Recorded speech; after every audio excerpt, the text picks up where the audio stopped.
இன்றைக்கி நான் முட்டைக்கோஸ் பொரியல் செய்ய போகிறேன். இதை ஃபஸ்ட்டு எல்லாம் கட் பண்ணிவிட்டு சுடு தண்ணியில் போட்டு வேக வச்சுக்கலாம். இது எல்லாத்தையும் கட் பண்ணிக்கலாம். ஃபஸ்ட்டு எப்படி பண்ணுறதுன்னு தெரியல, ட்ரை பண்ணுவோம்.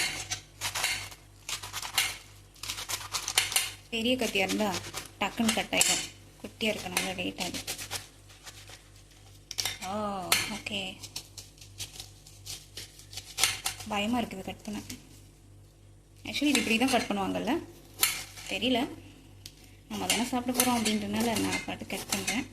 எப்படி அளவாக வருமோ அந்த மாதிரி நீங்கள் கட் பண்ணிக்கோங்க. ஜஸ்ட் சின்ன சின்னதாக கட் பண்ணால் சீக்கிரமாக வேகும், அதனால தான். ஓகே, நான் ஆல்ரெடி சுடு தண்ணி போட்டிருக்கேன் ஒரு பாத்திரத்தில். அது சூடாகிட்டு இருக்குது. நல்லா கொதி வரும்போது, கொதிக்க ஸ்டார்ட் ஆகும்போது இதை நம்ம அதில் போட்டு 5 மினிட்ஸ் தான், அதுக்கு மேலாம் தேவையில்லை, வெந்துடும்.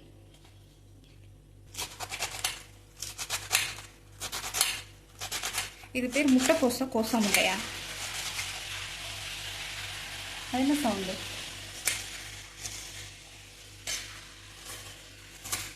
ஆக்சுவலி இது வந்து எங்கள் ஊரில் வந்து கோசா முட்டைன்னு சொல்லுவாங்க. முட்டைக்கோஸ், கோசா முட்டை ரெண்டும் ஒன்று தான் போல். இது அந்த பக்கமாக அது எங்களுக்கு போடுறாங்க, அவ்வளோதான். ஓகே, இப்போ இதெல்லாத்தையும் நம்ம சுடு தண்ணியில் போட போகிறோம். தண்ணி நல்லா கொதிச்சிருச்சு, நல்லி போடும். தண்ணிக்கு மேலே இருந்தால் பிரச்சனை இல்லை, அது உள்ளே போயிடும். எல்லாத்தையும் ஆட் பண்ணிவிட்டு லைட்டாக கரண்டி வச்சு உள்ளே அமுக்கி விட வேண்டியதான், முடிஞ்சது. அதை உள்ளே அமுக்கி விட்டுப்போம். இதில் கொஞ்சம் நேரம் வேகட்டும், அதுக்கப்புறமா லைட்டாக மஞ்சள் போடலாம். ஏன்னா எனக்கு இது கலர் மாறுறது பார்க்க பிடிக்கும். இப்போ வெள்ளை கலர் போட்டோமா, கொஞ்ச நேரத்தில் பச்சை கலர் மாறும். அதுக்கப்புறம் நம்ம மஞ்சள் தூள் போட்டதும் மஞ்சள் கலர் மாறும். இப்போ நம்ம இதில் உப்பு போடணும். உப்பு இங்கே, உப்பு போடும், கொஞ்சம் லைட்டாக கிண்டிக்கலாம். சூப்பராக இருக்குல்ல, பச்சை கலர். பச்சை கலர் மூடி வச்சு வைக்கலாம் சீக்கிரமாக, 5 மினிட்ஸ். ஓகே, இது இப்போ ரெடி ஆகிடுச்சு. வெந்துருச்சுன்னு எப்படி கண்டுபிடிக்கலாம்னா, எடுத்து பார்த்தீங்கன்னா டிரான்ஸ்பரண்ட்டாக இருக்கும், தெரியுது? டிரான்ஸ்பரண்ட்டாக இருக்கும், சாப்பிட்டு கூட பார்க்கலாம். ஸோ டேஸ்ட் வந்து வந்திருக்கும். ஸோ இப்போ இது வெந்துருச்சு. இப்போ நான் இதில் மஞ்சள் தூள் போட போகிறேன். கொஞ்சமாக போட்டுக்கலாம், நிறைய போட்டு வேணாம், ஏன்னா இது நல்ல கலர் எடுத்துக்கும். லைட்டாக போட்டால் போதும், நல்லா மஞ்சள் வந்துடும்.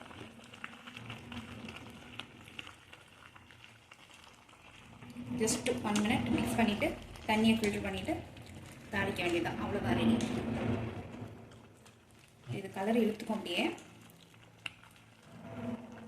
இது 1 மினிட்க்கு அப்புறம் இதை அப்படியே தண்ணி வடிச்சிடலாம். ஓகே, இப்போ வடிகட்டியாச்சு. கலர் நல்லா மாறிச்சு பாருங்கள், கொஞ்சம் போட்டதுக்கே. ஃபஸ்ட்டே தண்ணியிலையே உப்பு மஞ்சள் தூள் போட்டு அதுக்கப்புறம் கூட போடலாம். நான் ஏன் அப்படி பண்ணேன்னா, எனக்கு அந்த கலர் சேஞ்ச் பார்க்க பிடிக்கும், அதனால். பட் நீங்கள் அதெல்லாம் டைம் வேஸ்ட் பண்ண தேவையில்லை. டைரெக்டாக தண்ணி ஊற்றி உப்பு போட்டு மஞ்சள் தூள் போட்டு இதை ஆட் பண்ணி 5 மினிட்ஸ் குக் பண்ணிவிட்டு தாளிக்கலாம்.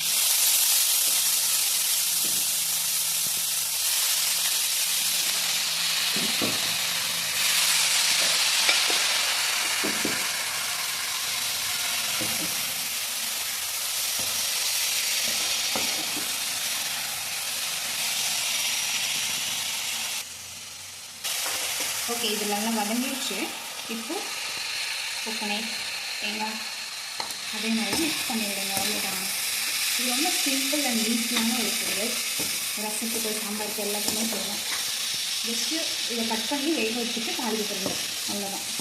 வேக வச்சுட்டு ஜஸ்ட் 1 மினிட்ஸ் தான் இருக்கும். குக்கர்லாம் கூட தேவையில்லை, ஒரு பாத்திரத்தில் தண்ணி வேக வச்சுட்டு அப்படியே பண்ணிக்கலாம், அவ்வளோதான். இது ரொம்பலாம் ட்ரை ஆகணும்னு அவசியமே இல்லை, அவ்வளோதான், ரெடி ஆகிட்டு இப்படியே எடுத்து சாப்பிடலாம்.